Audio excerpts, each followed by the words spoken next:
নরসিংদীতে বেগুন উৎপাদনে শিবপুর ও রায়পুরা উপজেলার খ্যাতি রয়েছে দেশজুড়ে। তবে উৎপাদিত এ পণ্যের সঠিক মূল্য পাচ্ছে না প্রান্তিক কৃষকরা। আবার পাইকারি ও খুচরা বাজারের দামের ফারাকে দুর্বিষহ অবস্থা ক্রেতাদের। এক্ষেত্রে মধ্যস্থতা ভোগীদের দায়ী করেছেন তারা। মাহবুবুর রহমানের প্রতিবেদন, জানাচ্ছেন তাহসিন তারিন। নরসিংদীতে বর্তমানে পাইকাররা কৃষকের কাছ থেকে বেগুন ক্রয় করছে 40 থেকে 45 টাকা কেজি দরে। কৃষকরা বেগুন উৎপাদনে পোকামাকড়ের ওষুধ সহ টাকা খরচ করে বর্তমানে বাজারে বেগুনের কিছু দাম পেলেও তারা দুশ্চিন্তায় আছে তাদের উৎপাদন খরচ নিয়ে।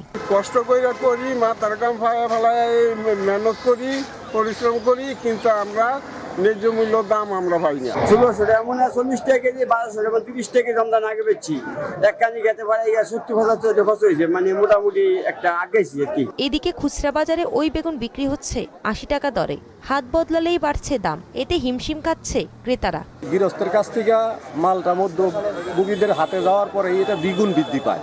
এখন 70 টাকা 80 টাকা এইভাবে বিক্রি হচ্ছে। ভোক্তা সংরক্ষণ অধিদপ্তর বলছে, কোনো অসাধু ব্যবসায়ী কৃত্রিম সংকট তৈরি করে পণ্য মজুত রেখে দাম বাড়ানোর চেষ্টা করলে তাকে আইনের আওতায় আনা হবে। কোনো অসাধু ব্যবসায়ী কৃত্রিম সংকট তৈরি করার উদ্দেশ্যে পণ্য মজুত করে দাম বৃদ্ধির চেষ্টা করে কিংবা এই জাতীয় কোনো অসাধু কর্মকাণ্ড করে বাজারকে অস্থিতিশীল করার প্রচেষ্টা চালায়, তবে অধিদপ্তরের জেলা কার্যালয় হতে এবং জেলা প্রশাসন হতে নিবিড়ভাবে তদারকি করে ভোক্তা অধিকার সংরক্ষণ আইন 2009-এর আওতায় নিয়ে আসা হবে। দর ঠিক রাখতে নিয়মিত বাজার তদারকির কথাও জানান ভোক্তা সংরক্ষণ অধিদপ্তরের এই কর্মকর্তা।